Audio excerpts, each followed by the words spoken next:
Jika kalian ingin membentuk vlog, menambah vlog, menurunkan pH air, dan meningkatkan kualitas air kolam biovlog, kalian harus coba probiotik ini, bro.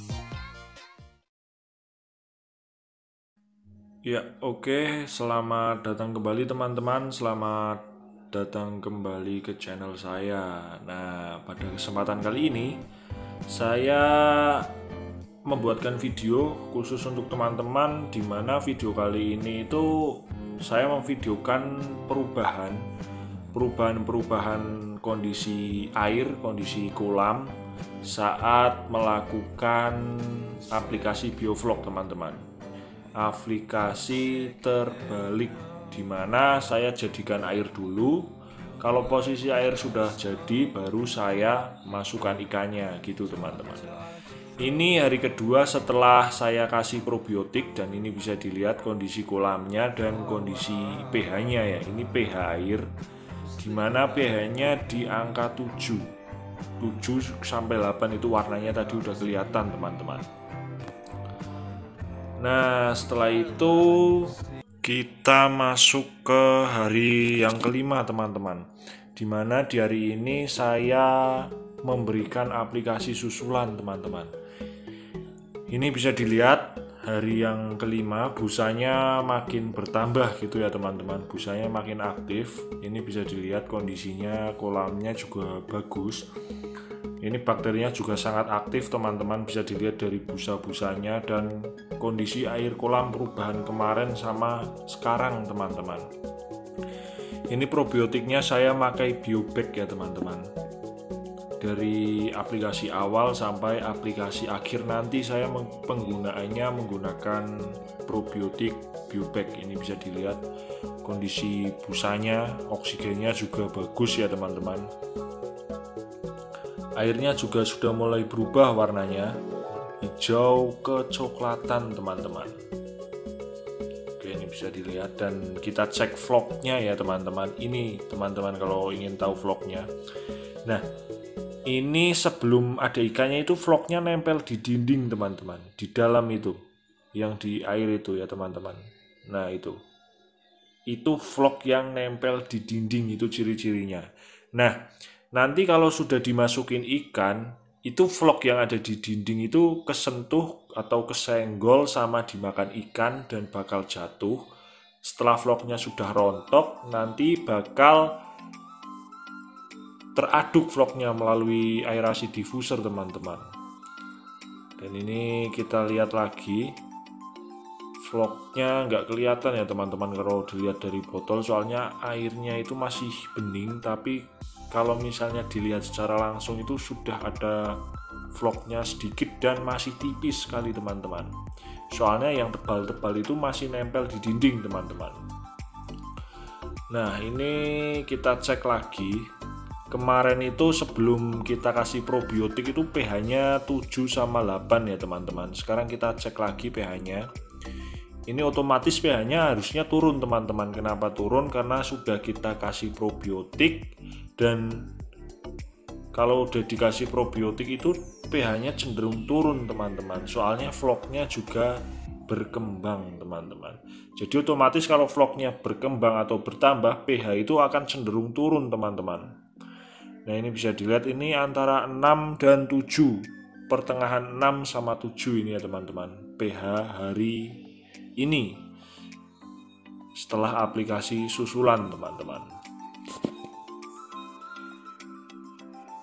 Nih, antara pH 6 sama 7. Kalau kemarin itu 8 sama 7, antaranya 8 sama 7. Ini kondisi kolamnya, kondisi airnya. Nah, ini kondisi kolam hari terakhir, teman-teman.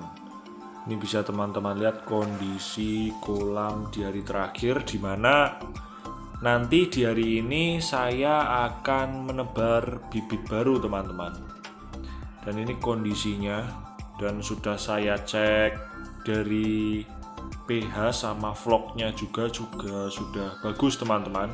Dan ini juga sudah saya taruh ikan mas, teman-teman. Ikan mas sama ikan koi saya taruh kolam di sini buat ngecek.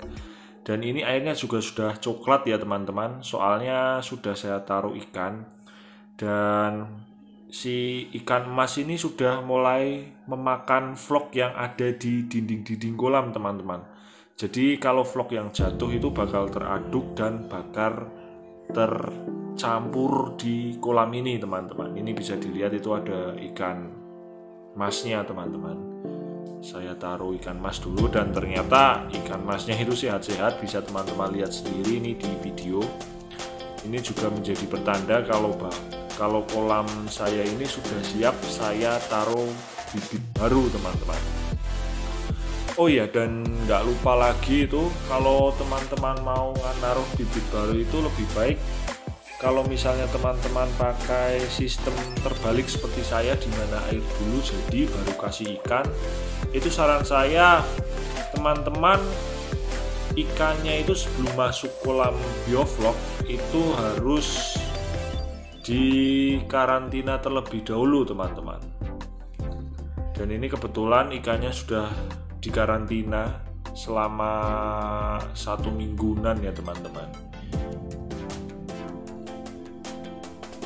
Dan ini saya kasih sikon teman-teman.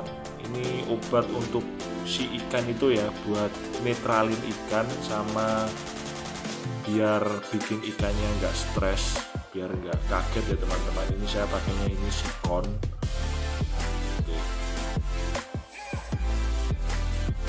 Nanti ikannya sebelum masuk kolam kita masukkan ke ember yang berisi cairan sikon ini teman-teman, supaya nanti kalau ada penyakit, ada jamur sama ikan yang stres, itu kita netralin dulu pakai cairan sikon tadi teman-teman. Ya, ini caranya cukup seperti ini teman-teman. Pakai sikon, walaupun sudah dikarantina tapi tetap saya kasih sikon ya teman-teman. Walaupun pernah saya nyoba itu ikan sama sekali tidak dikarantina, tapi langsung saya kasih sikon, itu berani teman-teman. Jadi tidak perlu dikarantina, yang penting kasih sikon. Tapi untuk sekarang saya nyoba ini, saya taruh sikon terlebih dahulu walaupun sudah dikarantina ya teman-teman, biar lebih mantep lagi. Ini ukurannya 2 jarinan ya teman-teman.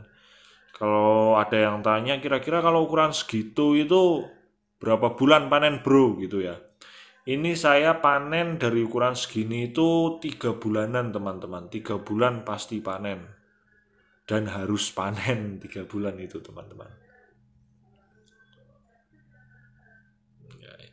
Yang penting jangan terlalu lama ya teman-teman di cairan sikon, soalnya kalau misalnya terlalu lama itu malah jadi racun buat ikan teman-teman. Jadi cukup 1 menit atau kurang dari 1 menit lah ikan ditaruh di sikon. Habis itu kita masukin kolam, dan ingat teman-teman, cairan sikonnya itu jangan sampai masuk ke kolam teman-teman. Soalnya kalau misalnya cairan sikon masuk ke kolam, itu bisa berpengaruh pada vlognya. Vlognya bisa mati semua teman-teman. Jadi cairan sikonnya jangan sampai masuk ke kolam teman-teman. Kalau misalnya sedikit itu nggak masalah teman-teman, tapi jangan sampai dimasukkan ke kolam.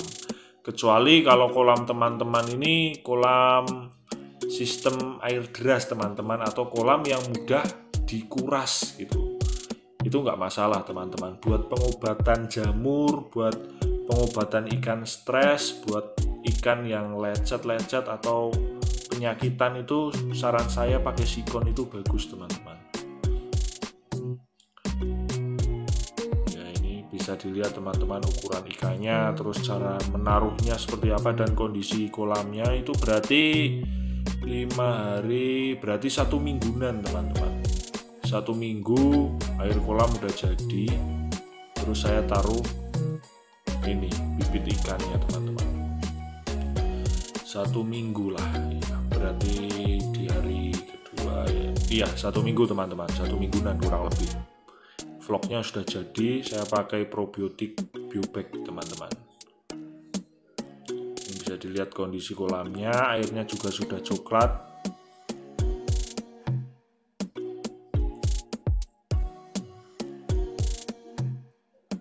Enaknya kolam biovlog seperti itu ya teman-teman, kita bisa tebar padat. Ini juga